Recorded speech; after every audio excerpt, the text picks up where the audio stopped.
Okay, as they say on Saturday Night Live, and we're back. Yeah, we're sorry about that. Technical difficulties. It's the midweek Chargers squad show part deux. Kenyon's got 7% on his. Are you on a phone today or a computer? Phone.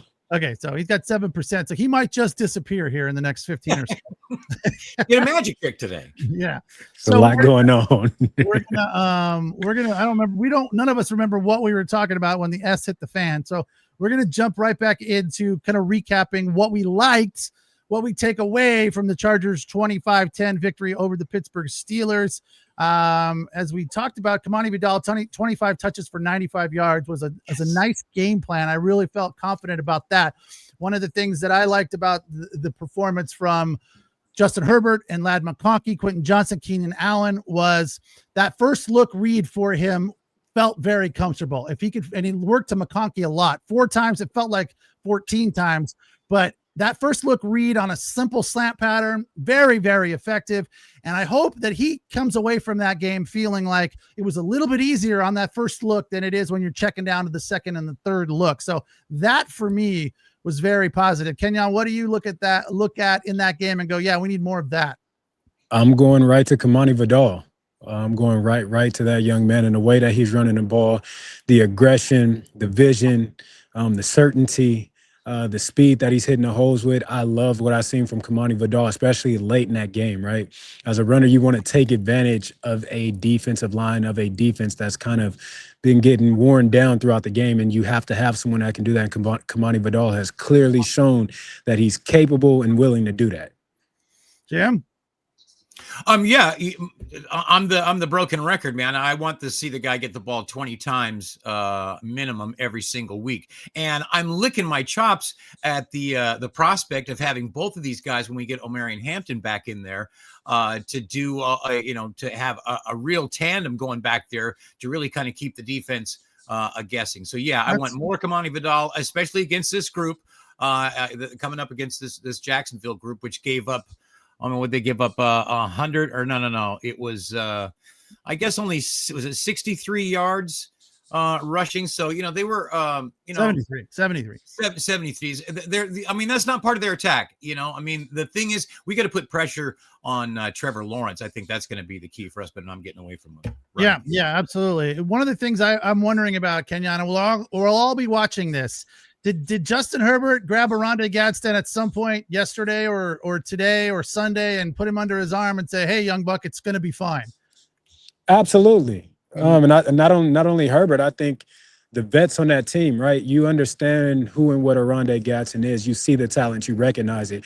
You've seen what he's been able to do over the course of the last couple of games, and so you go to him and you tell him, "Hey, it happens." It happens. There's never been a player in the history of football that has never dropped a pass, that has never fumbled a ball, that has never thrown an interception. This is the game of football. You're going to have good days, you're going to have bad days. But the key is having a short-term memory and not allowing those bad days to linger. So I'm absolutely sure. I know what type of dude Herbert is. If not right there in the locker room, hey, don't worry about it. We'll get it back next week. We'll get to work. We'll work through the week, and we'll come out here and perform on Sunday. So I'm sure he did. Take us through that. Do you have one of those games where you just felt like, man, that was terrible? I do not want to watch that film. And then, like, how did it motivate you for the following week? And was it a 1 beer performance or a 6 beer performance? I'll never forget. And I only played junior college baseball, not a big deal, but I had one practice that was just awful. I was so bummed. I went home and drank a 6-pack of Coors Extra Gold banquet beer, baby. That's nice. How bad that practice was. And, you come back and you're better the next day, right? Yeah, absolutely. I'll go. I got a couple games that I could actually go to. I'll go to, this might have been 2016. I was in Philadelphia. I was behind Darren Sproles at punt return. Darren Sproles is Iron Man. Never gets hurt. Nothing ever happens to him. He's going to play. So in my mind, I'm not expecting to play. What happens? Sproles gets hurt. So I go out there and I have a terrible day returning punts. We're playing against the Seattle Seahawks. And immediately after that game, after the game, my special team coordinator, Dave Phipp, comes up to me while we're on the sideline and goes, "Hey, don't worry about it. You're a great player. We trust you. We love you. We know what you're capable of. Just next time, be prepared. He said, this is a learning curve for you. This is something that you learn from. You always have to be ready. But we trust you. We believe in you, and we know what you can do because you've proven it. So next time you get your opportunity, just go out there and play. How important is that, Jim? To me, that is like, football is one of those games where the coach wants to grab you by the face mask and go, hey, get it together. Let's go. I never responded to that. I always responded to something like he just described. If the coach said, hey, we believe in you, it's fine. It's going to happen. Go out there and be better next time. That to me goes a long way in development. And I'm hoping that that's the way they treated Arande. I feel like they did. That's the kind of coaching staff they have in place, and from Herbert on down. But how big do you think that kind of attitude towards a really, really poor performance is? It's everything. This young man has come in and made a difference right away and got people excited. And, one bad day, like KB said, you gotta have a short memory on that stuff and let it go, because the good that he has already provided for this team way outweighs what just happened here. And he plays on a team that's strong enough to be able to survive that, I mean, so this is a talented young player, and it's important that everybody, you want to hear from the coaches, but a little bit, you kind of expect it from the coaches when you hear from the players. When Herbie Something comes up and smacks different. you on the ass and he says, hey man, don't you worry about that, man. We got you. We take care of this one, and we'll get this one later on down the line. Man, that warms you up inside, man. That pumps you up. And against a bad pass defense, I feel like he's going to get, 6 for 100, 8 for 110 or something like that. Herbie will definitely come back to him. But to your point, Jim, it's one thing for a coach to do it, right? But when your colleagues, when the dudes that you're in the trenches with each and every single day, when they come up to you, and give you that reassurance, it's completely I love my coaches to death, but y'all not out there. Y'all not out there in the foxhole with me. Y'all not out there going to war with me. Y'all safe and sound on this sideline. And so when my guys, the guys that got them helmets on, that's feeling them hits, that's tired, that's bleeding, when they come up to you, wrap their arm around you and tell you, hey, we good. We gonna be all right. We got you. Don't worry about it. Again, going back to Philadelphia, the year we won the Super Bowl, the most together team I've ever been on in my life, the most supportive team. I'm talking about not a finger point, I'm yelling. It was absolutely nothing. Offense, give up a touchdown. The defense, hey, don't worry about it. We're going to go get the ball back. The offense, turn it over. Don't worry about it. We're going to get it right back for you. So when you have a unit like that, right, and obviously you have your different connections on it. Football teams are broken down in cliques. You have certain groups that hang out with each other. It's a cliquey situation, right? It's weird. We're all in the same locker room, but we all got our own cup of tea, right? Sure. And so when you have those dudes come and, lock arms at you, hey, it's going to be all right. Don't worry about it. Let it go. We got you. It's a completely different feeling. Yeah, I have a feeling he's going to come out and have a big game just because of their defense, right? They're going to find him. They're going to feed him.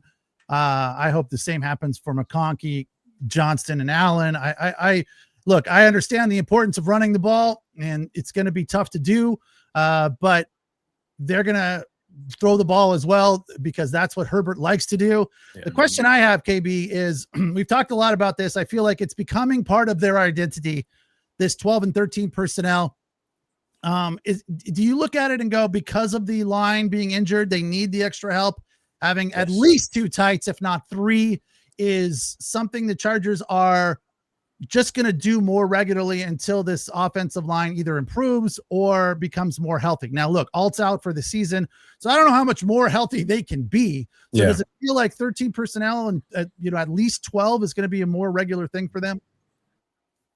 Into a new relationship and getting bonus kids. It's a part of the program now.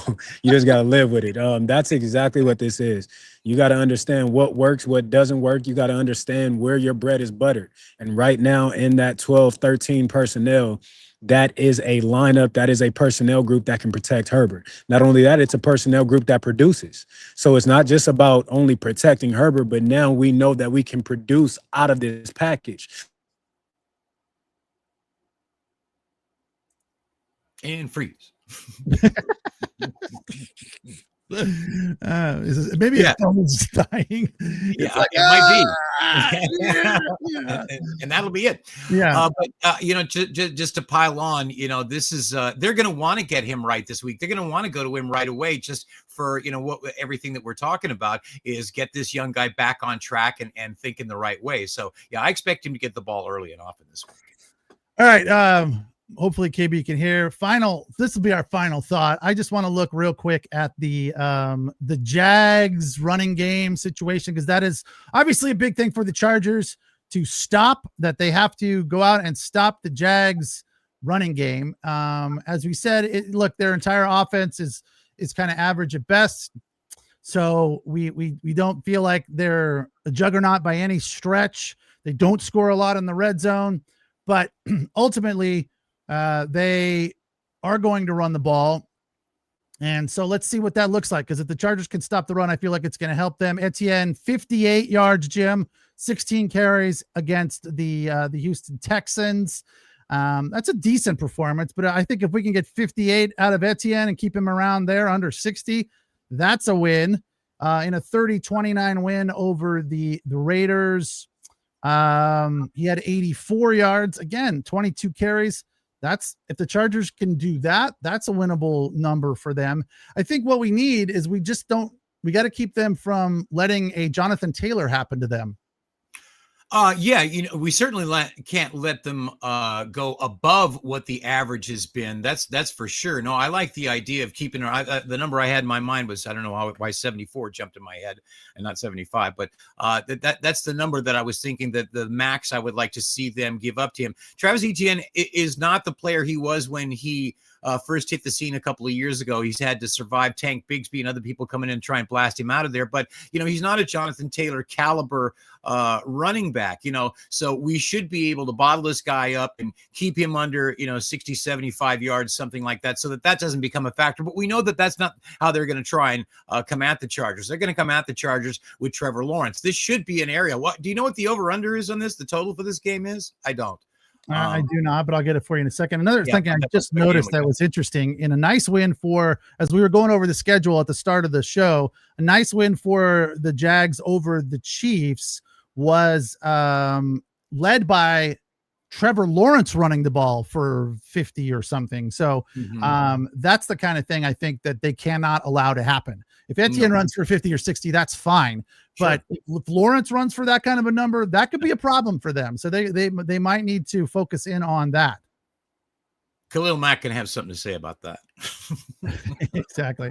All right. Final thought here. I will get you, hopefully, the over-under on this game, because I do think that is interesting to look at from a betting perspective, what Vegas knows. And from an offensive standpoint for both teams, I mean, we got to put points on the board. We expect the other guy to put points on the board through the air. That's how they eat.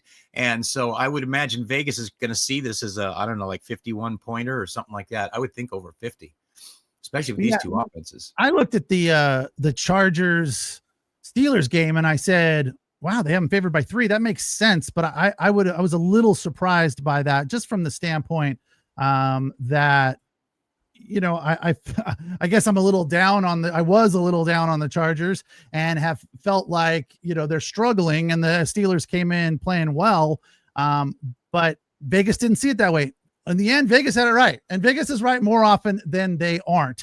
The spread on this one is around 3, Chargers being favored on the road, the over-under at 44.5.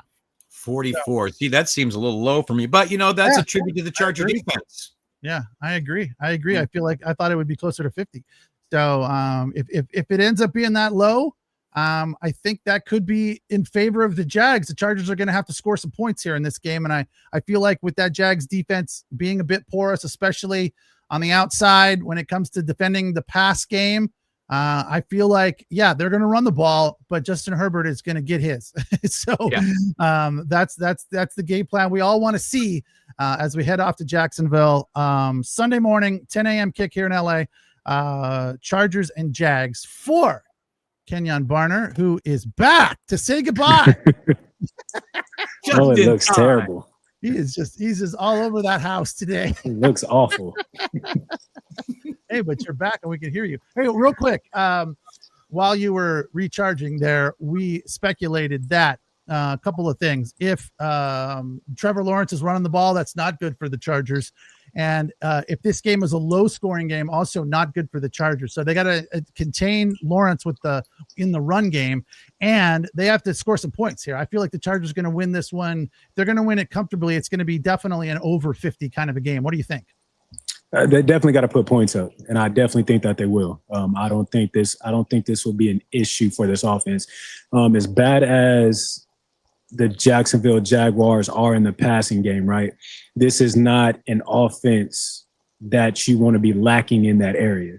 When you have Keenan Allen, when you have Lat McConkey, when you have Quinn, when you have Aronde Gaston, this is not an area of the field where you can afford to be bad in. Now, unless this team comes in here and completely does something out of this world, comes in with a game plan that no one envisioned that they could. No, this is a heavy zone team. So maybe they come out and they play heavy man and throw the Chargers off because the Chargers are absolutely preparing for zone.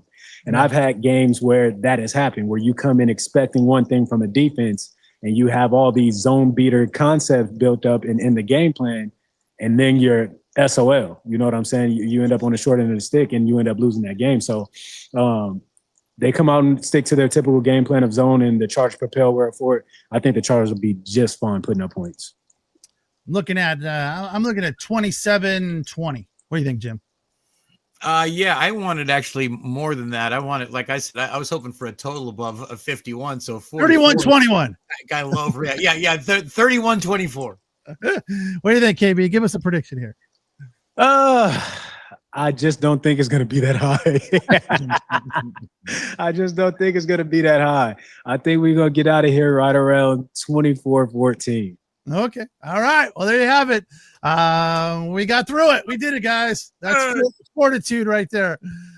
Dead batteries and muted mics and all. Two versions or two editions of the midweek Chargers Squad Show. For Kenyon Barner, Jim Daniels, I am Pete Fox. We appreciate you guys hanging with us here. And hopefully you caught part one as well as part two. You're good. So we'll be back right after the game on Sunday afternoon. Enjoy the rest of your week, and we will talk then. Take care, guys. Have a good one. See ya.